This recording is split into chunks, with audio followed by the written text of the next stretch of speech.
అందరికీ నమస్కారం అండి ఫ్రెండ్స్. ఇప్పుడు అందిన వార్త 48,000 ఉద్యోగాలకు నోటిఫికేషన్, నిరుద్యోగులకు శుభవార్త అంటూ అప్డేట్ అయితే రావడం జరిగిందండి. అయితే ఇందుకు సంబంధించిన పూర్తి వివరాలు అయితే మన వీడియోలో తెలుసుకుందామండి. వీడియో మాత్రం ఎక్కడా స్కిప్ చేయకుండా చూడండి ఫ్రెండ్స్. అప్పుడే మనకి పూర్తి సమాచారం అయితే తెలుస్తుంది. ఇక ముఖ్యంగా వీడియో నచ్చినట్లయితే లైక్ చేయండి ఫ్రెండ్స్. ఇక లేట్ చేయకుండా వివరాల్లోకి వెళ్ళిపోదాము ఫ్రెండ్స్. నాదొక చిన్న రిక్వెస్ట్ ఫ్రెండ్స్, ఎంతవరకు మన ఛానల్ని ఇంకా ఎవరైతే సబ్స్క్రైబ్ అయితే చేసుకోలేదో సబ్స్క్రైబ్ అయితే చేసుకోండి. ఎందుకంటే గవర్నమెంట్కి సంబంధించిన ముఖ్యమైన అప్డేట్స్ ఎప్పటికప్పుడు మీకు తెలియజేస్తూ ఉంటాను. ఇక లేట్ చేయకుండా టాపిక్లోకి వెళ్ళిపోదాము.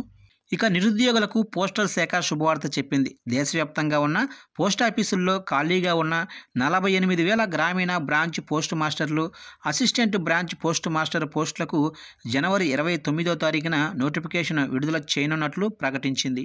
ఇక ఏటా 2 సార్లు ఖాళీలను పోస్టల్ శాఖ భర్తీ చేస్తుంది. గత సంవత్సరం జులైలో విడుదల చేసిన నోటిఫికేషన్ ద్వారా భర్తీ కాకుండా మిగిలిన ఉద్యోగాలతో పాటు ఖాళీగా ఉన్న పోస్టులను భర్తీ చేయనున్నారు. ఇక 10th పాస్ అయిన వారు ఈ పోస్టులకు అర్హులు. అభ్యర్థుల వయసు 18 నుంచి 40 ఏళ్ల మధ్య ఉండాలి. ఎస్సీ, ఎస్టీ, ఓబీసీ, దివ్యాంగులకు ప్రభుత్వ నిబంధనల ప్రకారం వయోపరిమితిలో సడలింపు కలదు. అభ్యర్థులకు 10thలో వచ్చిన మార్కులు రూల్ ఆఫ్ రిజర్వేషన్ ఆధారంగా ఎంపిక చేస్తారు.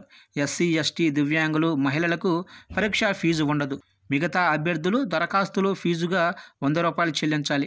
రాష్ట్రాల వారీగా ఖాళీగా ఉన్న పోస్టుల వివరాలను నోటిఫికేషన్ పోస్టల్ శాఖ ప్రకటించింది.